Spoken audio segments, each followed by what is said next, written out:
Hi guys, Az here. Back to make another furry comic tier list thing. I noticed that I reviewed 20, 25 more than the last time I did one of these, and thought I would just do another one for fun.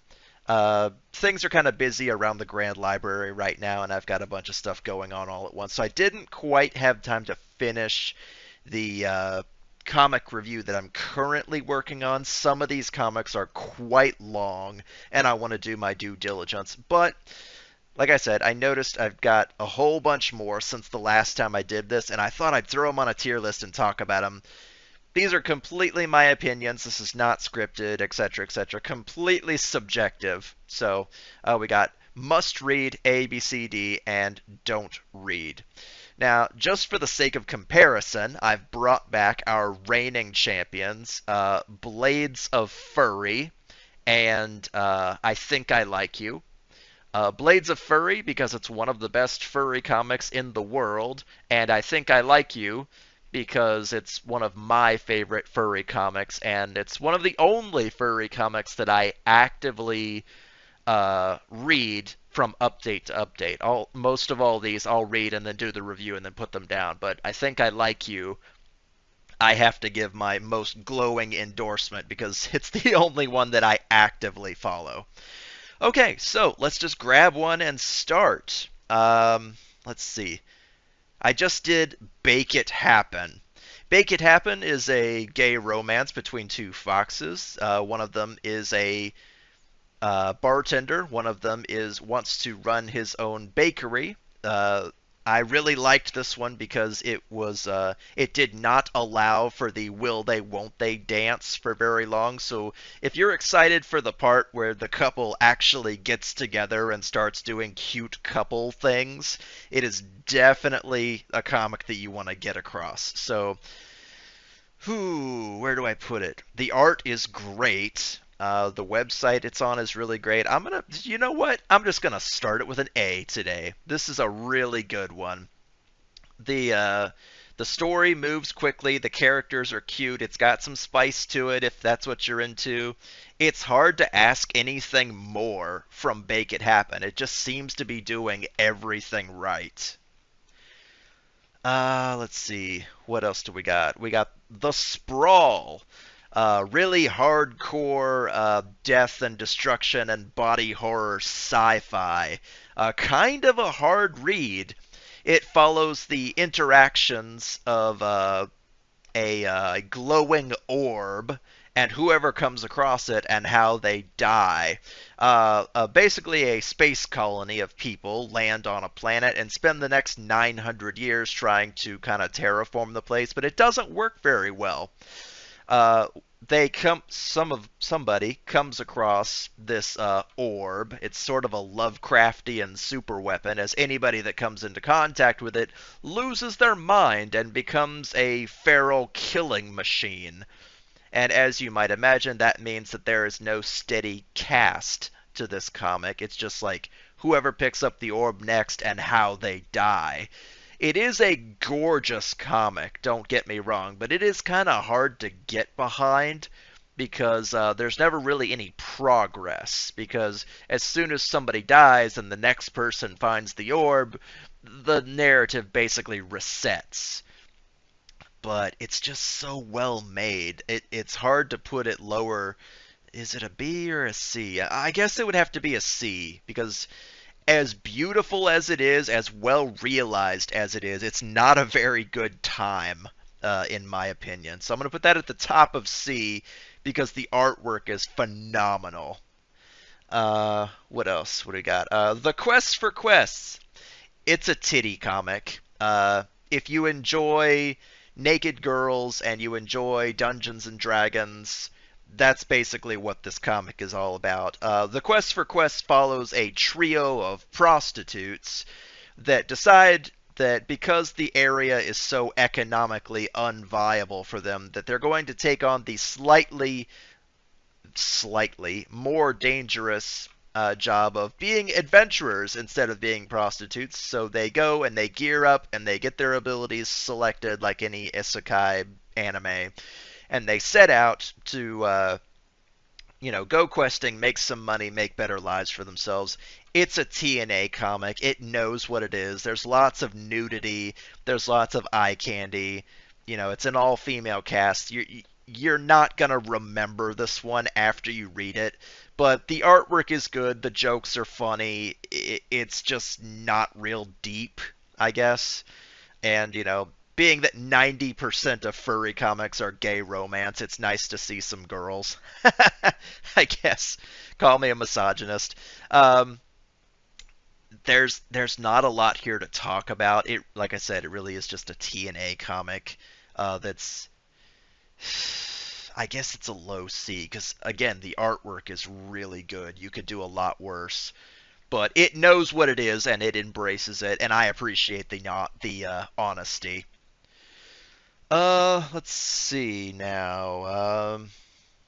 Sonic IDW. I don't have to explain to you who Sonic the Hedgehog is. um, Sonic IDW is the latest iteration of the Sonic franchise. I think they're up to like issue 75 or something as of the making of this video, but I own the trade hardcover paper, the trade hardbacks, and there's like five of them now. It's okay, but the Archie comics were better, and you're never gonna see anything like Archie Sonic ever again. It's Sonic IDW is very safe. It's very, nobody dies. The good guys always win. There's no injuries, no struggle. Um, we're not on Mobius anymore. It's the safest like Saturday morning cartoon you could possibly come up with. I mean, if you're a Sonic fan, don't get me wrong, it's a great Sonic comic, but you wouldn't put much more into this as far as like emotional investment than you would with like an episode of Scooby Doo. Like you know what to expect. Sonic go fast, Shadow be grouchy, Amy swing hammer. It's never going to surprise you with a plot development or a death or anything outrageous or crazy. It's got a lot of rules and chains around it, and you can really tell. Put it this way, it basically runs a zombie apocalypse story, and nobody dies. Nobody gets permanently injured. Nobody gets put in the hospital. It all turns out well in the end with absolutely no repercussions. And that kind of made me sick.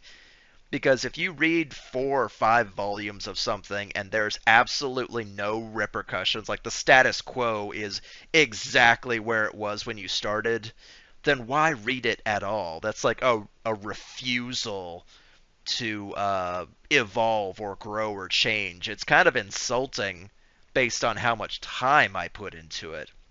So I don't know. It's that again. This is my opinion. I'm gonna put it into D tier just because of all the rules and regulations that keep this comic from being as good as it could be. It's it's not really worth your time. Plus the price tag. And yeah, there's a few comics here that I actually had to buy, and that does affect my review because again, it's my subjective opinion. If I pay for something and it's not great, I'm gonna let you know. What else do we got? I Am A Cat Barista. Very good comic. It's only 2 volumes of manga. You can buy it at the bookstore. Um, it's just what it says on the tin. It's a barista at a coffee shop who is a cat who, you know how Power Rangers has like Monster of the Day? Well, this barista has like Customer of the Day. So, like, a burnt out college student will come in and unload all of his woes onto this guy, or a girl that's having boy troubles will come in and talk to this barista and get his advice and stuff like that. And he'll always serve you the perfect drink to kind of pick you up and, reinvigorate your spirits. Not necessarily coffee. He does like sodas and tonics and other things like that. But the comic's only weakness, I think, is that you can arrange the chapters in any order. It's very episodic. You can arrange the chapters in any order and it would still make sense. Um, like I said, only 2 volumes of manga, but very worth reading if you could, if you could read like a chapter a day and kind of savor it, like let it breathe, let yourself think about it, because being only 2 volumes of manga, you could read it in one sitting. They're not even very thick volumes. You could read this in one sitting and then forget about it. Or you could like read a chapter over breakfast, or you could read a chapter before bed and just kind of put it down and just savor it, enjoy it like a good cup of coffee. And I think that would present a much better effect than just like snarfing the whole thing and putting it down and reaching for your next comic. I don't know if that makes any sense to you. I really liked it a lot. It's very soothing. It's very I guess ritualistic would be a good word. Like all the chapters are laid out in a very similar way, just with like person of the day, customer of the day, problem of the day. And I enjoy repetition, that's why people enjoy Pokemon, that's why people enjoy Power Rangers. It's formulaic, but you like the formula, so you enjoy that. I'm gonna put it up here in B. I really liked I Am a Cat Barista. What else do we got? Oh, Hana and the Beast Man. Yes, my Valentine's Day episode. A city is divided between humans and the beast folk, whom the humans created with medical experiments and such. And there's a big wall with a gate between their communities, and of course there's a hole somewhere. And this girl climbs between them and meets a hunky beast man who thinks that she smells good but doesn't want to put any put any moves on her. He wants to put her back on the other side of the wall so he doesn't get in trouble. And of course, there's tons of sexual tension, but she's really into him. What the hell? Eh. She's really into him, so it's it's a porno. I mean, it doesn't explicitly show anything like you're gonna get all the strands of hair and all of the beams of light, etc., etc. It's like a non-explicit porno. Uh, but I appreciate it for its honesty. She knows what she likes, and he ain't afraid to give it to her, if you know what I mean. So it has a beginning, a middle, and an end, and it's not afraid of what it is. So I'm going to put it at the top of C just because I think it's fun and honest and sexy. And if you can be honest with your material, then you're already halfway there. It's not like the best of the best of the best, but I enjoyed it, and I think it's worth seeing, worth enjoying. What else do we got here? Two kinds, yes, of course. One of the granddaddies of all furry comics. It's been going on for, I think, almost, God, a number of years now. I was looking at this comic in high school a long time ago. Basically the daddy of all furry comics, at least for the moment. Um,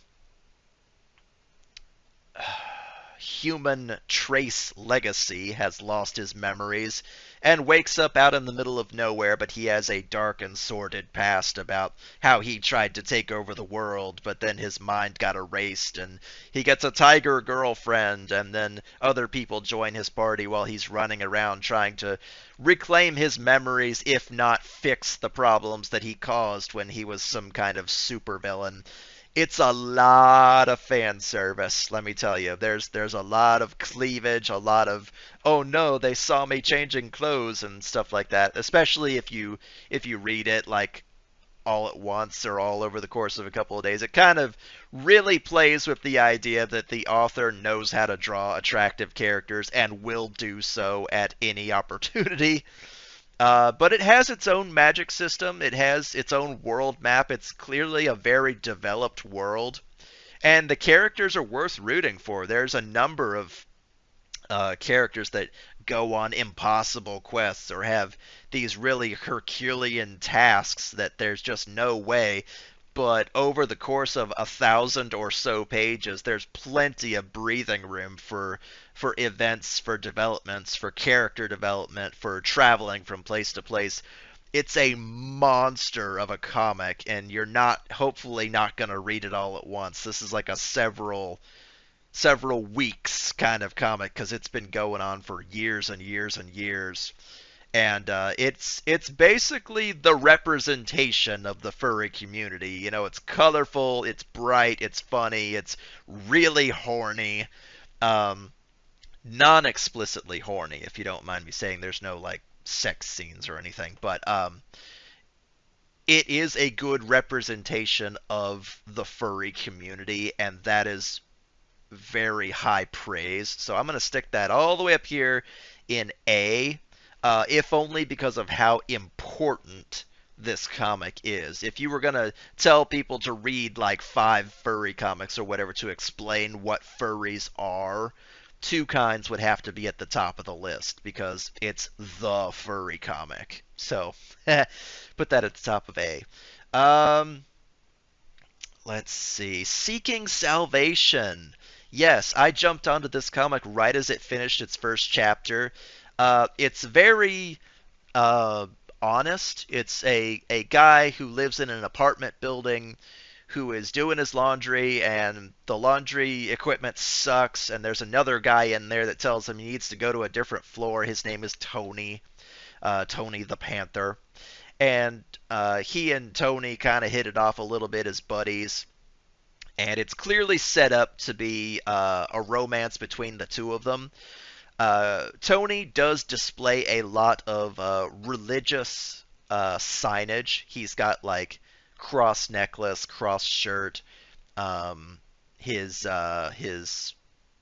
doormat says, you know, bless this mess or whatever like that. He's clearly meant to be a religious character, and it's very unusual to see that in furry comics because even the greats like Jay Naylor can't seem to do a non-offensive or non-villainous religious furry character. So I'm very excited to see where this comic goes. I think it's only like 30 or 40 pages right now, but I'm very excited to see where this one goes because it has a more earnest and like nice feel about it. It's very realistic. It's like an apartment modern day setting with smartphones and internet and stuff like that. So it's not like a medieval setting, but I'd be interested to see a religious character that doesn't suck in a furry comic, if you know what I mean. Because the idea is so rare and hard to come across where they're not like beating their ideals into you or serving as a villain or serving as like the overbearing father that throws the poor main character out of the house at an early age and they have to suffer and start their hero's journey. Rare be it that you see uh, a nice religious character, if that makes any sense. So I am interested to see what is done with this comic. It's not very long yet, so I'm still reserving judgment, but it seems to have all the right pieces and parts. So I'm going to put it at the very top of C because I'm showing a little faith on this for Seeking Salvation because it's interesting and I like the artwork and it seems to have some good concepts going for it. So I'm going to put that at the very top of C. Someday when it has enough pages and it spreads its wings and really shows me what it's about, it's probably only going to go up. So I'm excited to see where that goes. Let's see. My Dear Wolf. Oof. There is good art and there is good art because it is hard to look at a single page of this comic without going, "Oh man, look at that." The It's a cold, cool atmosphere. You could pull up 100 panels from 100 different comics and I would be able to point out which one of them belongs to My Dear Wolf because this comic is beautiful. It starts out at a summit between the Wolf Clan and the Deer Empire, or whatever you want to call them. Apparently, there's been some border troubles, and while the kings of the land are squabbling and trading barbs and trying to get a peace treaty signed, their sons, the two princes, respectively, are getting kind of flirty, getting kind of, it's a furry comic. They're gonna end up together. They're getting kind of flirty. The deer is smart. He's an alchemist. The wolf is big. He's a warrior. Um, the some of the lore that the wolves say to each other about the deer people is that they are amongst the best lovers in the land. And while this is a non-explicit comic, that definitely plays into it that deer are apparently very desirable, even if their countries hate each other. So while the guards are kind of sneering at each other and their fathers are squabbling and everybody else is kind of walking on eggshells, these two are off at a hot spring somewhere trying to be good friends and they're already oogling each other. So but it's done with very muted colors. It's done with very stylized trees and buildings and things. Like I said, it has so much like cold uh, end of autumn, beginning of winter style that you could point it out in a sea of different furry comics because no other comic looks like this.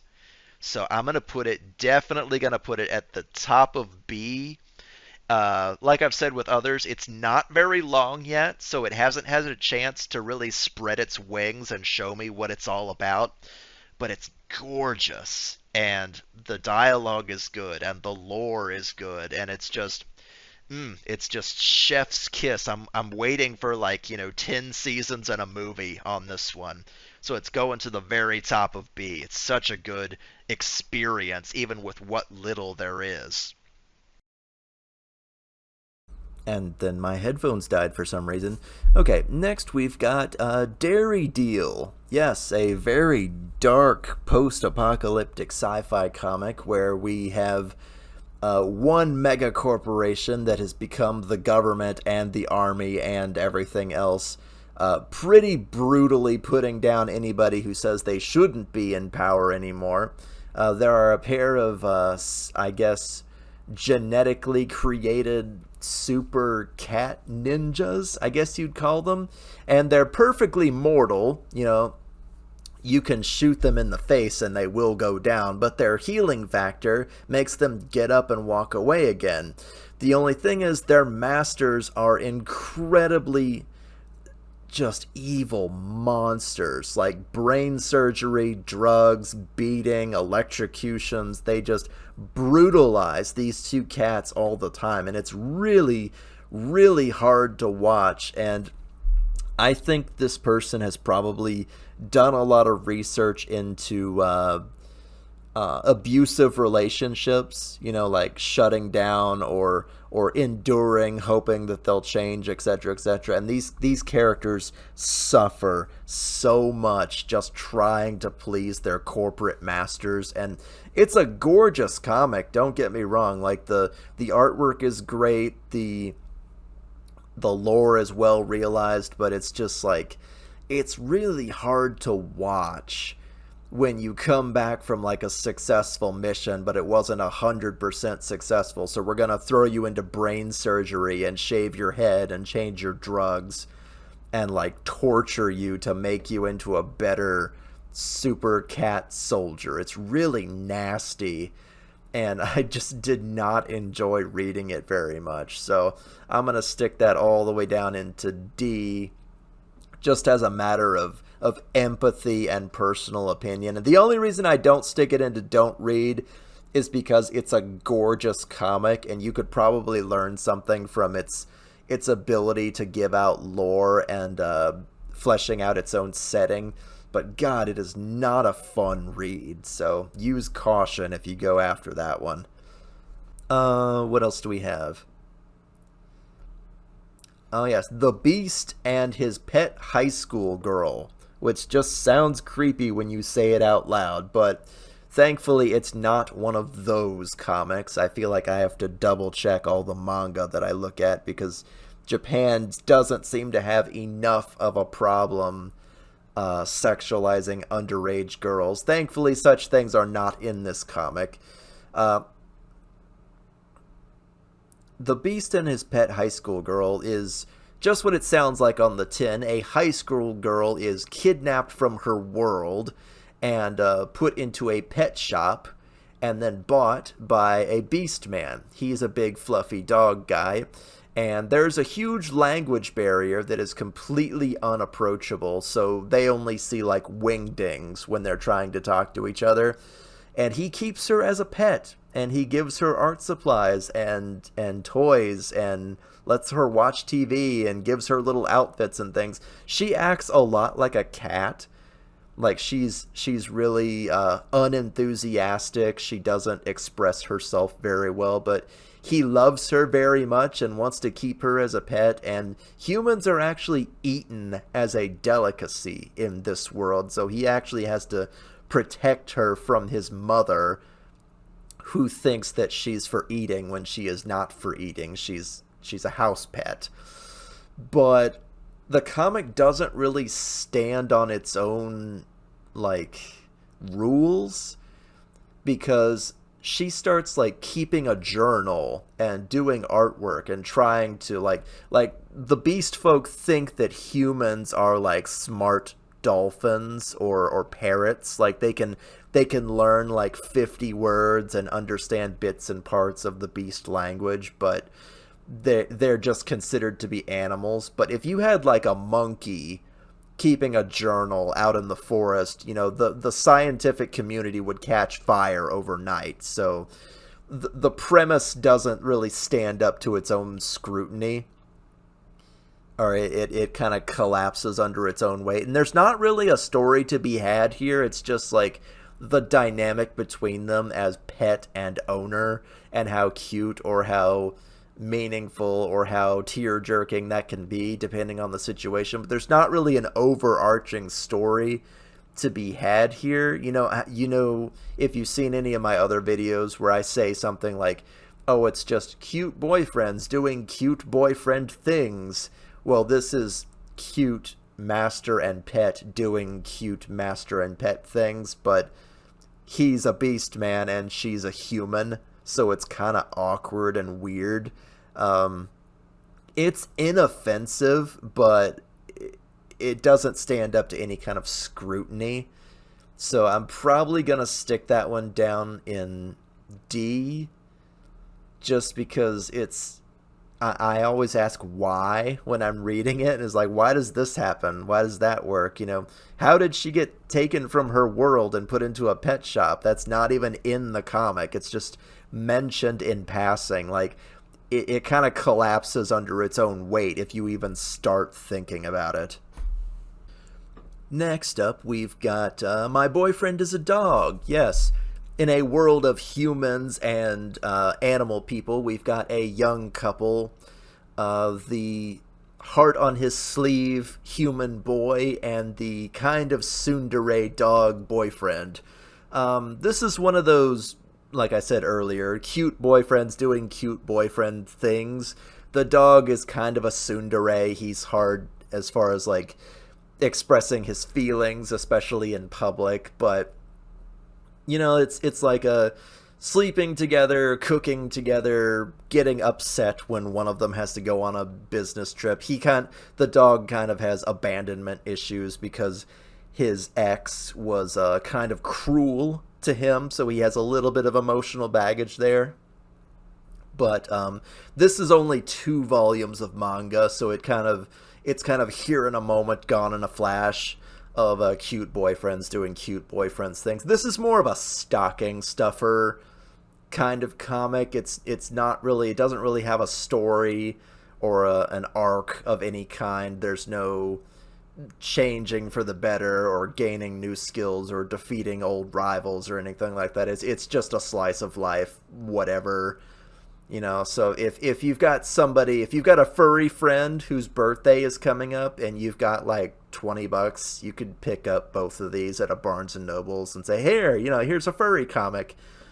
They'll probably read it in like one sitting, and then a month from now they'll forget about it. So it's very safe, it's very cute, it's not especially deep, so it's kind of a nothing sandwich, if that makes any sense. I'd probably put it in D, just because, if I'm gonna spend money on something, $20 or $30, you kind of need to bring a plot with you. Otherwise, I feel like I've wasted my money. So I'm gonna stick that right there. What else we got? Uber Quest. Oh, an example of the genre of furry fantasy. We all know what a quest is. An Uber is a legendary magic item that apparently, if you bring them all together, you gain like ultimate power or whatever. But it's not like the Dragon Balls. It's more like this Uber is a scarf that changes size and density like a shield or like a boomerang. Or, this Uber is a magic eye, but it's actually a map that leads you to this treasure. Or, this Uber is a shape changing whatever piece of armor that grafts itself onto your skin. It's kind of not, I don't want to say video gamey, but it is like medieval fantasy in its purest form. And the artwork is really good. The characters are likable. It's kind of like a little bit Final Fantasy, a little bit Dungeons and Dragons. Occasionally you'll get some cleavage. Occasionally you'll get some kisses or some flirting. It's more like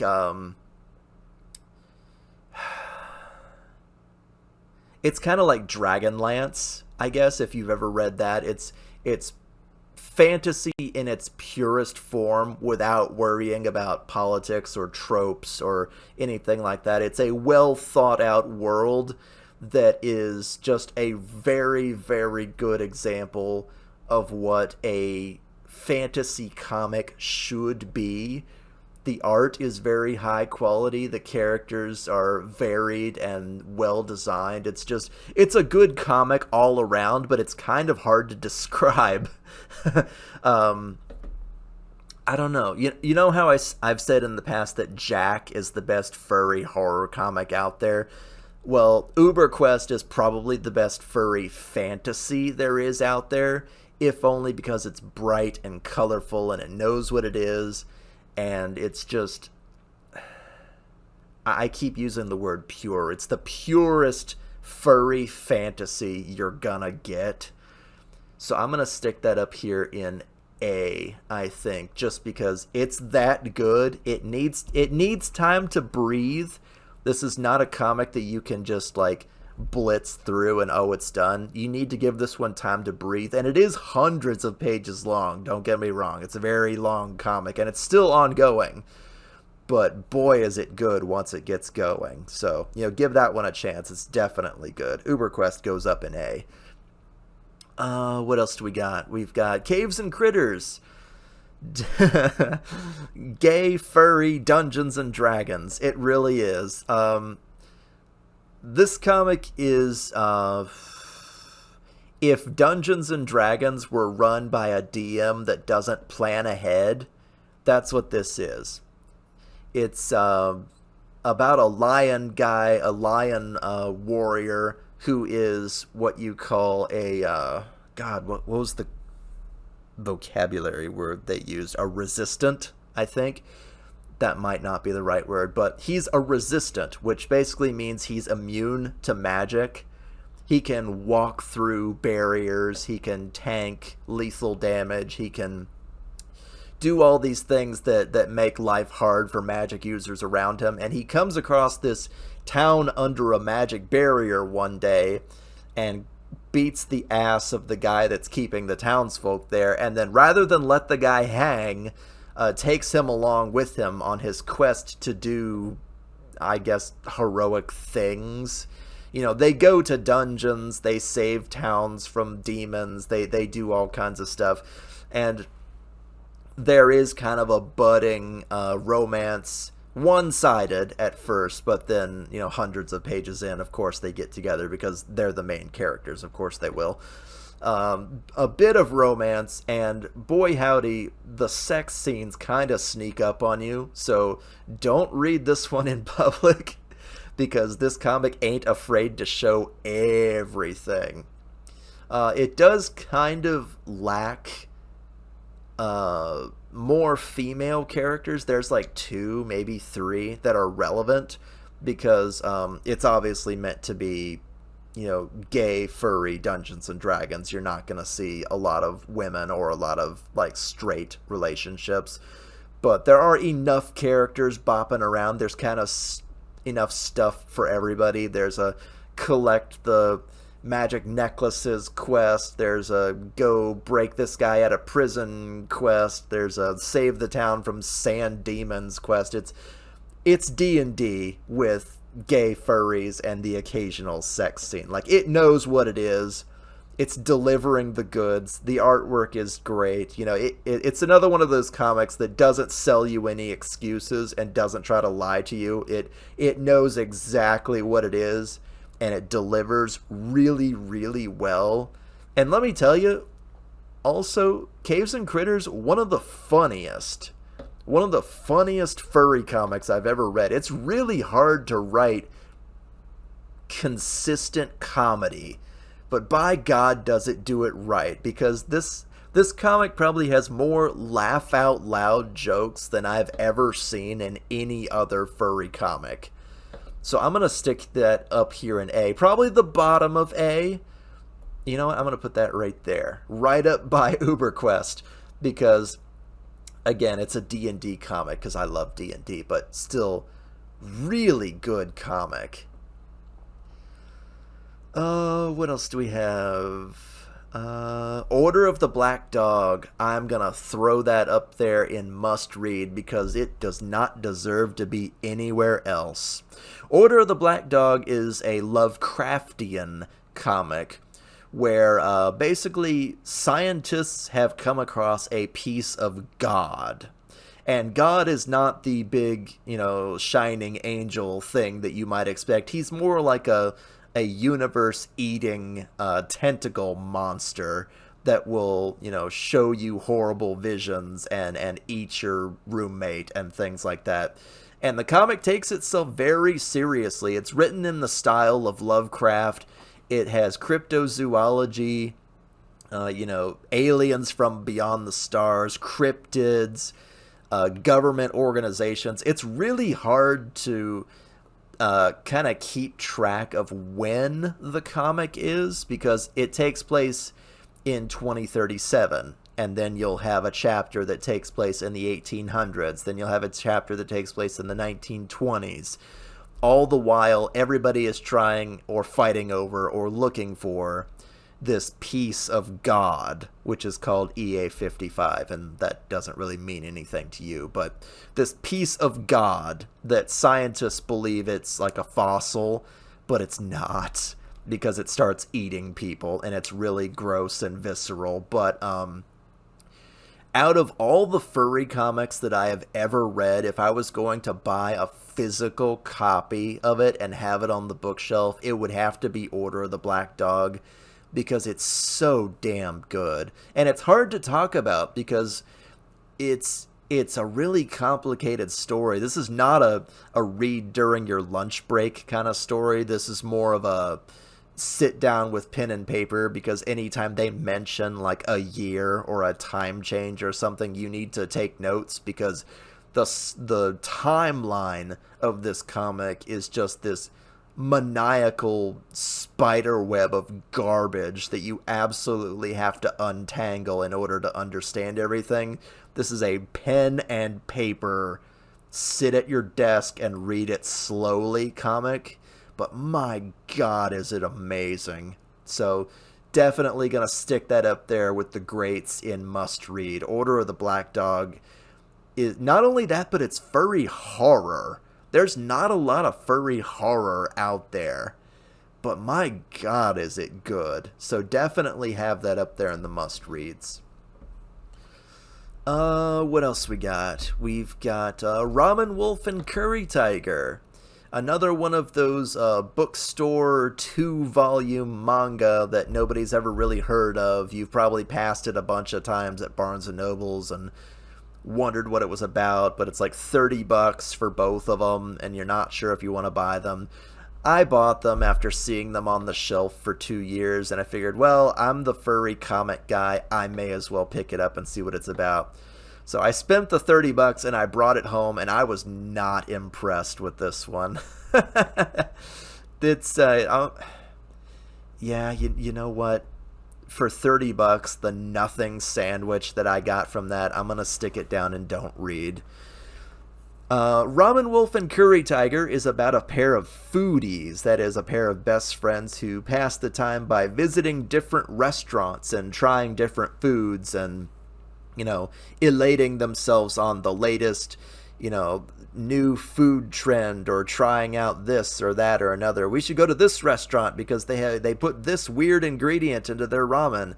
Or, I'm feeling something spicy today. We have to try this curry that's on the other side of town. And that's kind of the whole comic. I mean, I understand slice of life. I really do. It's not necessarily my wheelhouse, but I really liked My Boyfriend is a Dog. It's cute boyfriends doing cute boyfriend things, but Ramen Wolf and Curry Tiger are not boyfriends, but it's it's hard to describe. You know how you could go to a comic shop and pick up a comic about Kiss, the rock and roll group Kiss, or heavy metal, whatever, and you can read this comic about Kiss, but Kiss is a music group. You're not going to hear the music through the comic. You have to go and buy a record for that. You can't have a comic about eating food. I can't taste the food that they're eating, and most of the time I didn't know what the food that they were eating was. Anime and manga is very good at drawing like food porn. I'm sure you've seen like Delicious in Dungeon and other places like that where the food porn is why you're there. But it doesn't appeal to me if that's what the entire comic is about. And yeah, Curry Tiger, these two are best friends. And Curry Tiger has a little bit of baggage with his older brother who kind of neglected him because he was studying to be a doctor and then he moved away and that made him sad. But you can't hang the entire plot around being sad because your brother went away to school. There's not enough room here for a plot if you're just going from place to place eating food and occasionally talking to your friends and occasionally feeling sad that your brother isn't there when you really wish he was. It's not enough. It's all broth and no substance. Especially since I spent like $30 on this and got such a freaking nothing sandwich, I was very upset that it's just slice of life. There's no plot at all. So it was just not worth my money, and it's not worth your time to read, trust me. What else do we got? We've got Synthetic Instinct, the slowest to update furry comic in the world. I think it goes one page per month. The city that it takes place in is extremely speciesist or racist or whatever you want to call it, where if you have mixed parentage, you cannot live in the nicer neighborhoods. You get sent to the slums. And the city is arranged in rings. The first ring is the utopia, because of course it is. The second ring is lesser. The third ring is lesser, etc., etc. And a young woman, it's found out that she has mixed parentage, so she is sent from the nice neighborhoods to the slums, where she is given her government-mandated job and her government-mandated apartment and her government-mandated bracelet, so they always know where you are. And no, you cannot go freaking visit your family in the nicer ring because you're a filthy half-breed and we don't want you there. Her next door neighbor is a robot from the war that probably made it to where everybody lives in this weird city of rings. But now that the war's over, he's kind of like, I guess you would call it a street cop. Whenever like a monster pops up in the sewers or whenever there's something vicious that needs to be put down, he gets called in on his super motorcycle thing. This is probably one of the most beautiful comics I've ever read. Don't get me wrong, if you made one page per month, by God, it's gonna be a gorgeous page. But it's just really sad and frustrating because this girl got her entire life ripped away for something that is not her fault, that she can't help, that, she has two different species of parents, and she passed it off as a kid, but as she got older and older, it became more apparent that she was a mixed breed.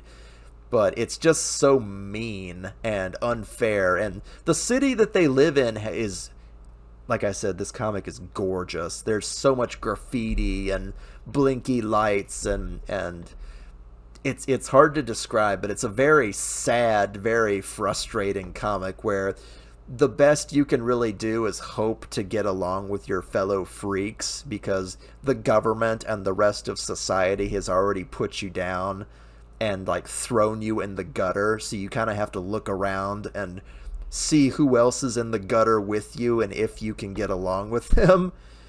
It will make you feel feelings, so I guess that's a good thing for a comic. Not the most enjoyable experience I ever did had, but I did like it more than the Sprawl, so I guess I'm gonna put it up here, in the middle of C. Again, quite possibly the most beautiful furry comic I have ever seen, because every single page basically looks like a finished $100 commission. Like, even if you don't read this comic, go and look at like 5 pages of it and you'll see just how freaking gorgeous this comic is. Even if you hate the story, if you don't like the characters, just go look at the artwork, because holy crap, you can really tell why it only updates like once a month. What else do we got? We've got Robot Circus. Yes, extremely flattered about this comic, by the way, because this is the first furry comic that the author emailed me and said, "Here, would you read this and do a review on it for me?" And I was like, oh, I'm getting recognized as the furry comic guy. He sent me this email. He said, "You can say whatever you want. Here's a code, or here's a password to the color version. The black and white version is free. You can read it." Robot Circus is about robots that can eat. And why do they eat? Because they have what's called a chemical furnace inside them. And basically you can throw whatever you want into it to a certain extent, and it'll burn that stuff up and provide power to the robot. And the latest iteration can actually eat food like a person, or he's supposed to be. It's not quite there yet, but the robots that are involved in this are over 2,000 years old, because they come from an era from before.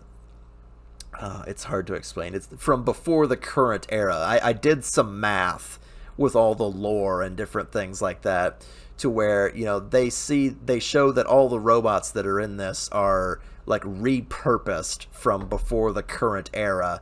But if so-and-so died in 1995 CE, that means that the current era started almost 2,000 years ago. So it's got some hidden lore like Five Nights at Freddy's in it, if you really know where to look. Anyway, Robot Circus is just what it says on the tin. It's about a circus that is run with robots instead of animals or other performers, doing all the regular stuff, trapeze and shooting themselves out of cannons and clowns and all kinds of stuff like that. And their AI is strong enough that they all have personalities. They have an engineer that takes care of them, etc., etc. And the latest, greatest one, like I said, is one who is supposed to be able to eat food.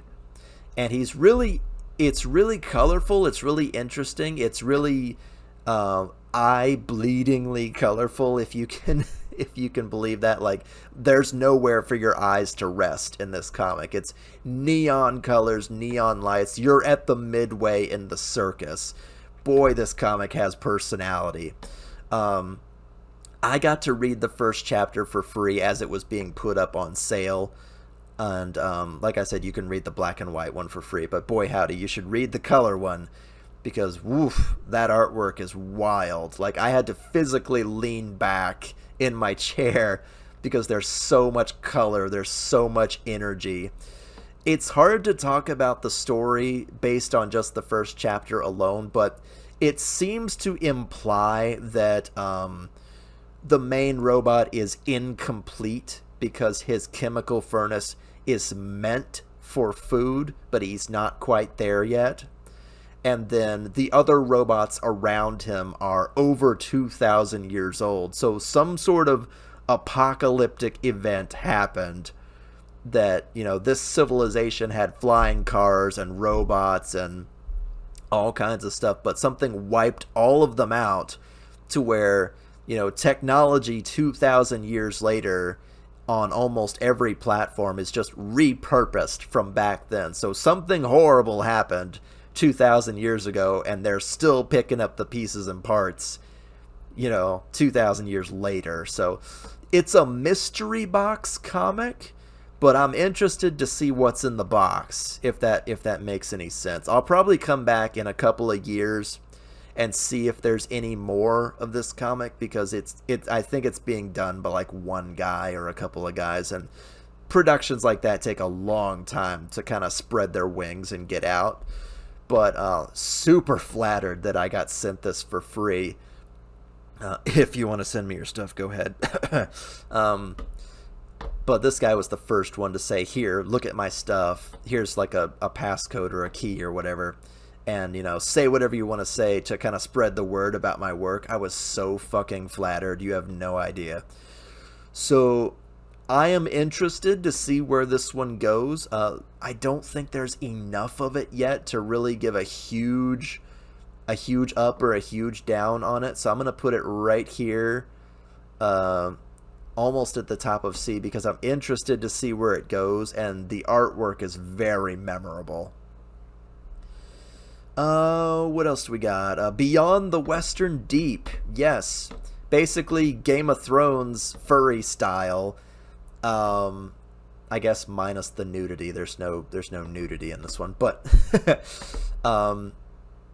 the 5 or 6 or 7 races or countries drawn on racial lines have just finished having their own bloodbath of a war. They've drawn up their treaties and stuff, but as what usually happens when war ends, there's still grudges and a lot of hatred on both ends. You killed this person, you stole my land, you etc., etc. And at the forefront are the wolves, who are very good at making war, very good at killing people, very good at maintaining their military might, and they're kind of rubbing everybody the wrong way, but enough treaties have been signed that nobody's really doing anything about them, and they're kind of douchebags. So they've taken land from this race, and they're rubbing this race the wrong way, and everybody is kind of on the precipice of committing another world war between these 7 races. And this is a medieval setting. You'll see bow and arrow, you'll see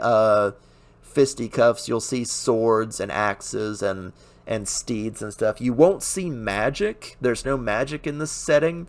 It really is about who brings the most guys. So I guess you'd call it like grounded medieval fantasy. It is really well done, though. This is one of those comics where you kind of want to write down the names and kind of listen to the history, and they even have a few short chapters where it's like, this is a story, a fable from this fairy tale book, and this is what their interpretation of like whales is, because one guy saw a whale in the ocean, and now it's a fairy tale, and that adds to their culture because of XYZ. There's a lot of little details and things that are really good about this comic that you might check into. So grounded medieval warfare, I guess. I really enjoyed it. It's basically dormant right now. It's got a couple of 100 pages, I forget how many, but it's a gorgeous comic. But the authors are trying to make like a video game and music and all kinds of stuff that has to do with the comic but isn't the comic itself, if that makes any sense. So I feel like if I was going to run a comic this good, and it is very good, I'd want to do like a page a month so it doesn't like look like it's dead, because there haven't, I think as of the making of this video, there have been between like 10 and 15 pages in the past year, which is, or excuse me, 2 years. So it's kind of ground to a halt. But boy, howdy, is it an excellent comic that just the experience, I think, of Beyond the Western Deep is something that anybody who enjoys comics should be doing. So believe it or not, I'm going to stick it all the way up here at the top of A, because this is how it's done. This is how you make good characters that act the way they should, that have motivations, that, countries that hate each other, and this is why, and this is their interpretation of animals they don't understand. This is such a fully realized world. It really is exemplary. So that's going to go all the way to the top of A, even above Two Kinds. Like, these two comics probably have some of the best world building I've ever seen, but Beyond the Western Deep really is just chef's kiss perfect when it comes to like explaining itself and then acting on it correctly. If that makes any sense. I really loved it and really enjoyed it. Bethelium. Bethelium is kind of the opposite. I have a serious weakness for medieval fantasy. I'm sure you've noticed that with all the medieval fantasy up here in A tier. Bethelium is what happens when you have a phenomenal artist, but not a very good author.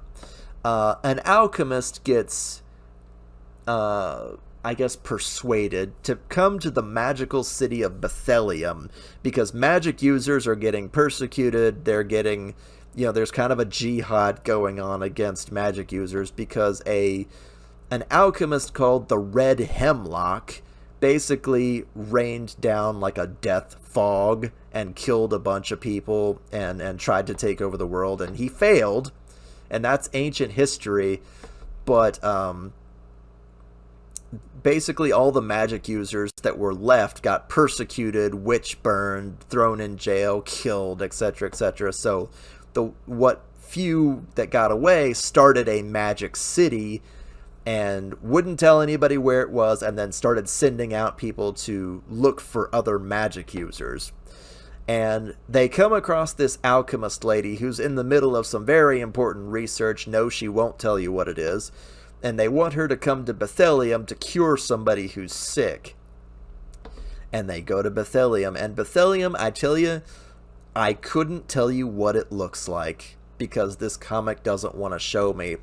On the map that's in the comic, it shows that Bethelium sits in a ring of mountains, but the comic mostly takes place either indoors or elsewhere outside the city, and I was like, show me Bethelium. It's the name of the comic.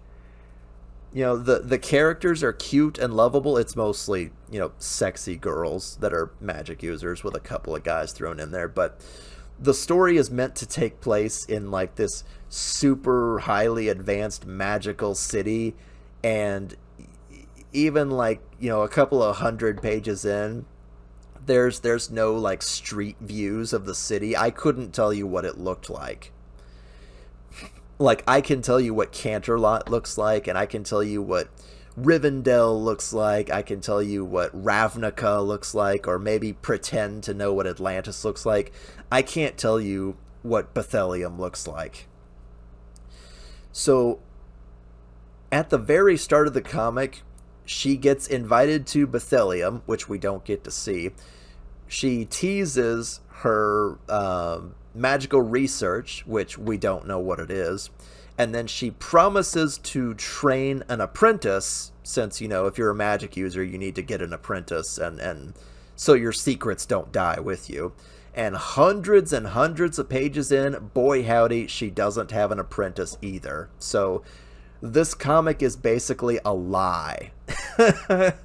It's It's about a city that you don't get to see with a character you don't know what she's doing with an apprentice that doesn't exist. So this is kind of like someone who hasn't read enough books who is drawing a story.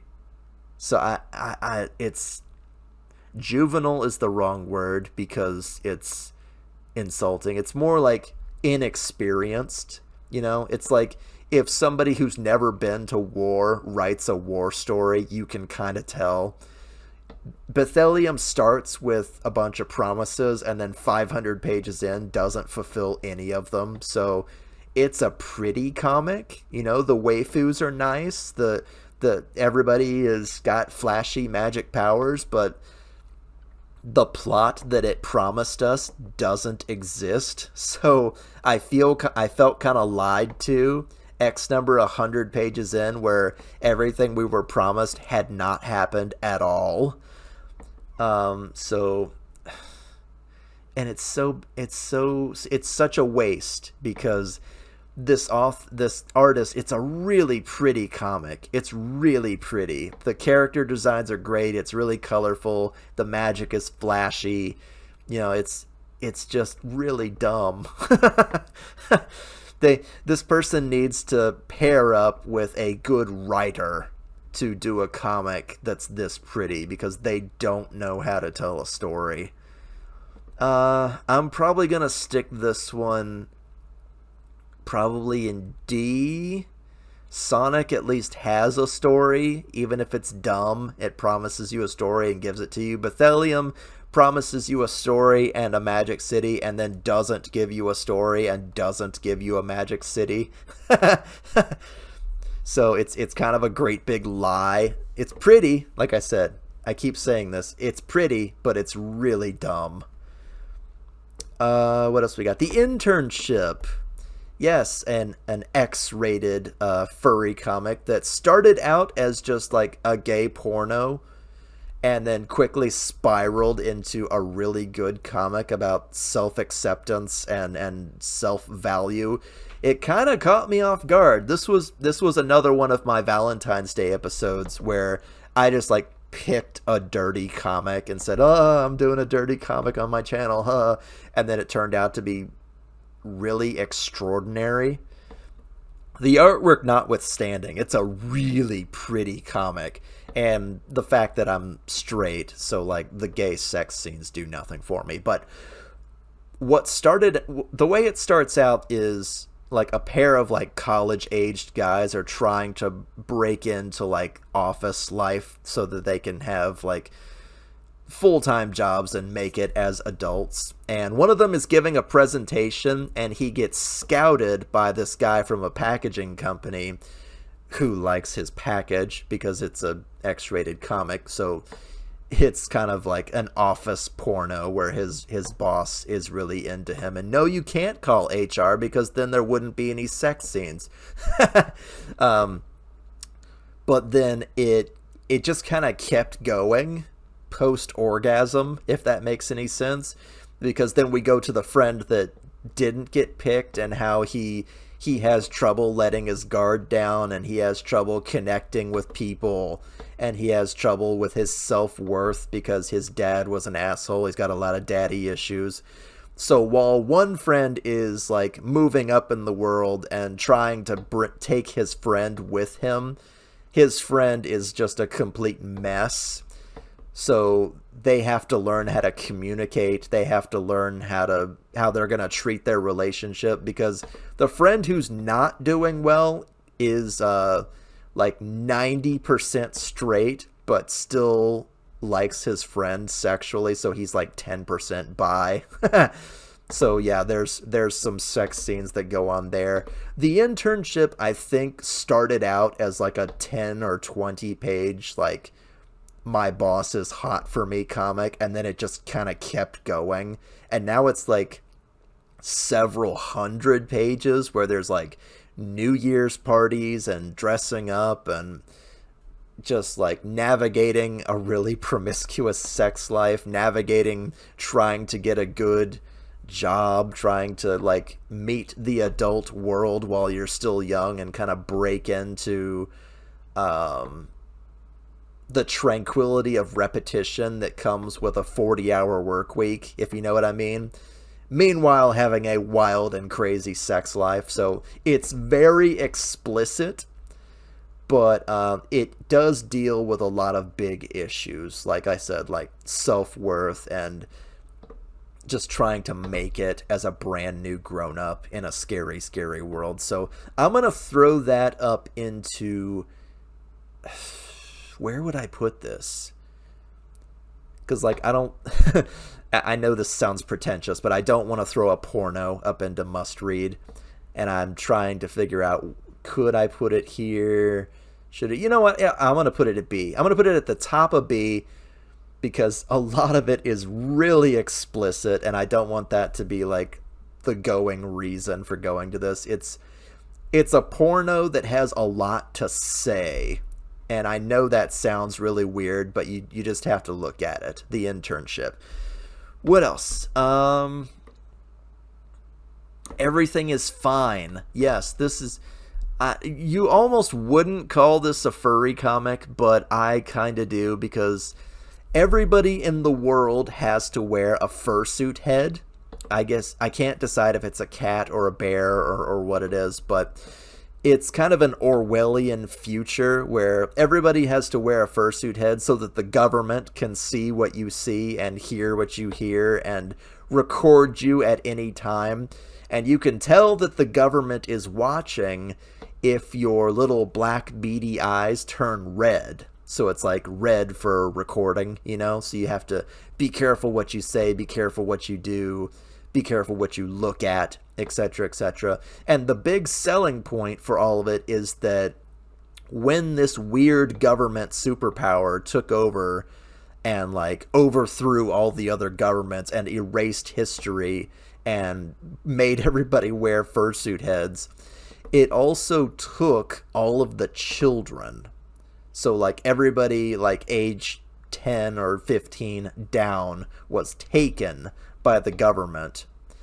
And nobody knows where or why or what's being done to them or if they're still alive or what happens. Because, you know, what's the best way to change a culture? Well, you grab all the children and you teach them your ways. So the people that are left behind are all the adults and the elderly and the parents and the teachers. They're basically, their culture is being erased because all the children are getting snatched away. Or rather have been snatched away. Are they still alive? Are they being taught? You know, what is the government superpower? Is it aliens? Is it a new Hitler? Is it a trans-dimensional Lovecraftian being? Nobody knows. But it's meant to be a 5-part series. I think 4 of them are out right now. It's really full of like intrigue and backstabbing and stuff, but the fursuit heads kind of drew me. You might not even call this a furry comic, but it's really interesting that, you know, you can't make a face. You don't know if somebody is like scowling at you. You don't know if somebody's crying. You don't know if somebody's smiling because the fursuit heads don't show that. It's just like a neutral bear face or a neutral cat face. So you have to pay attention to the body language. You have to pay attention to everything like that. So it's interesting. It's kind of stressful to read because everybody's stressed out all the time. But I really enjoyed it. So I'm going to stick it. I enjoyed it more than the Sprawl. Probably here-ish.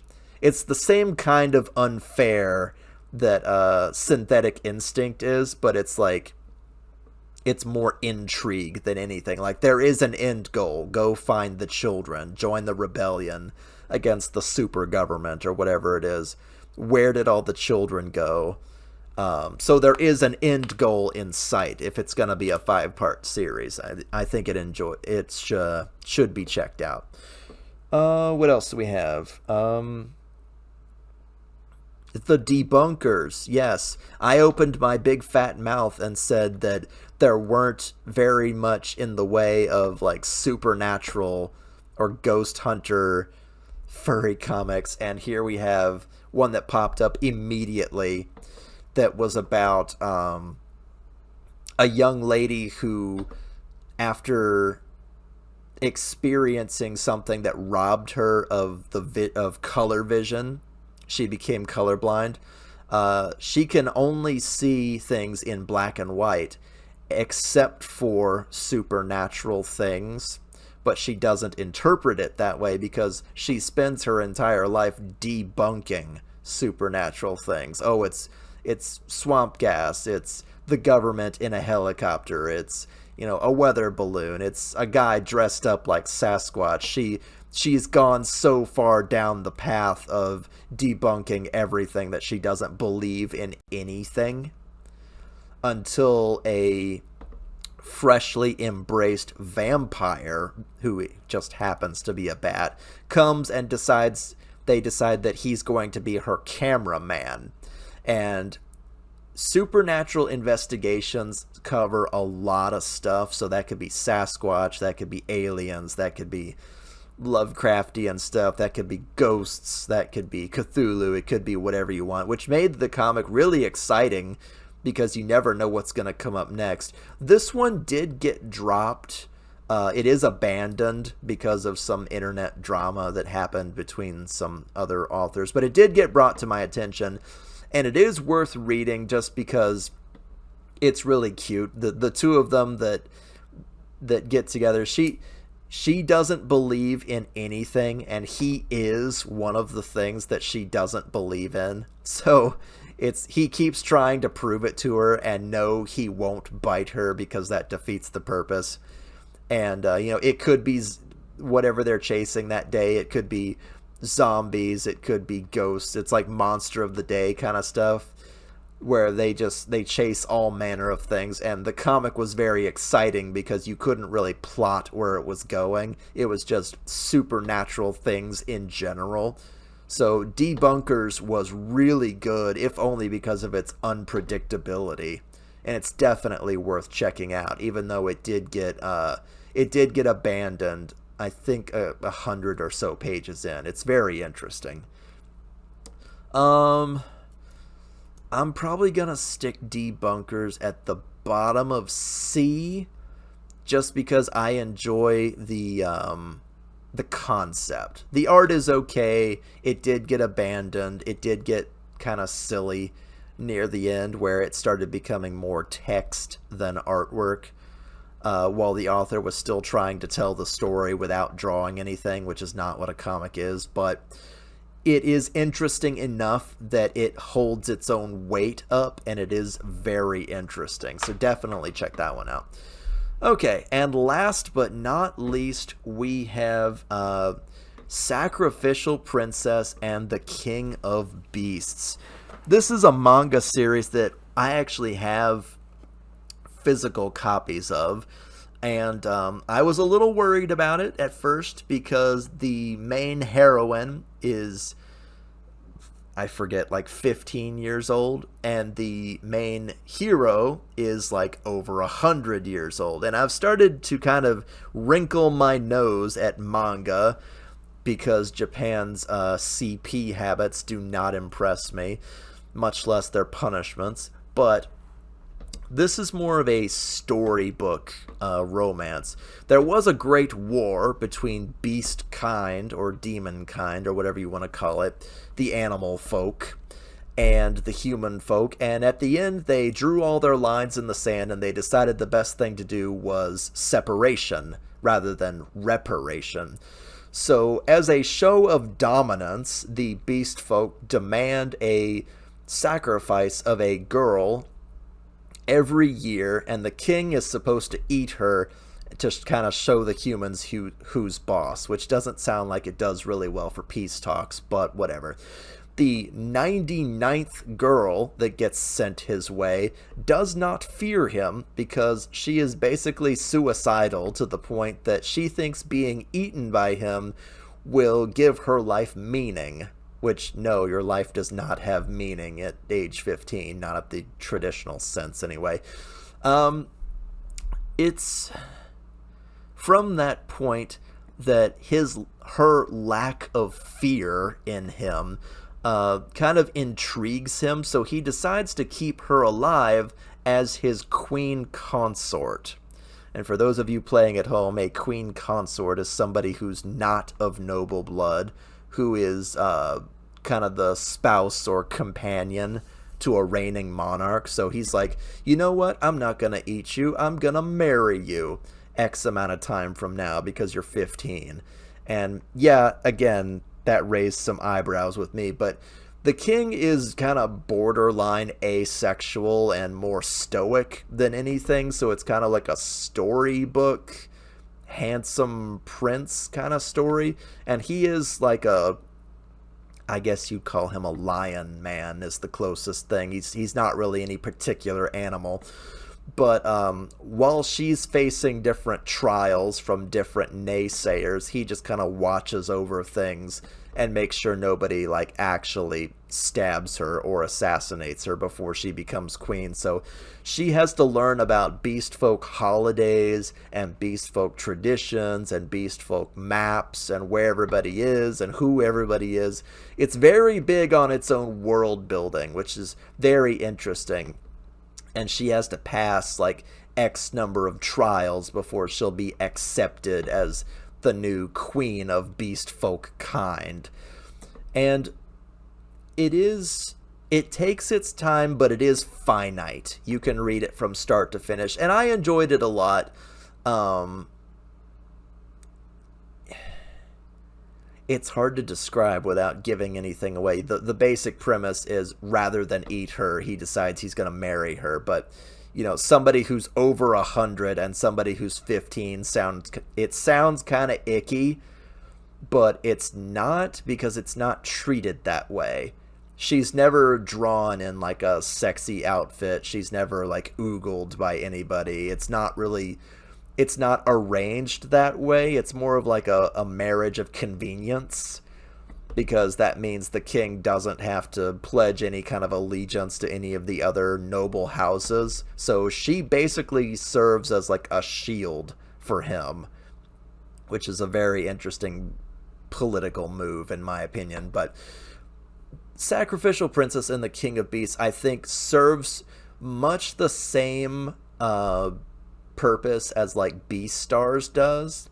It really carries the torch and kind of introduces people to the idea of anthropomorphic characters and just the neat designs and the neat ideas and the neat cultures. It's very Eastern. There's a lot of Arabic, a lot of Egyptian, a lot of like that part of the world culture in this one. Not quite Japan or China or Korea, just like Middle Eastern, I suppose. There's a lot of turbans, a lot of deserts, a lot of stuff like that in this kingdom.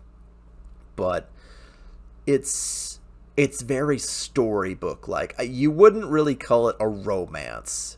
You would more call it just like a prince, or a king rather, a king finding his future bride and what that entails politically. So yeah, I guess I will stick this in probably B. It's better than Cat Barista, yeah.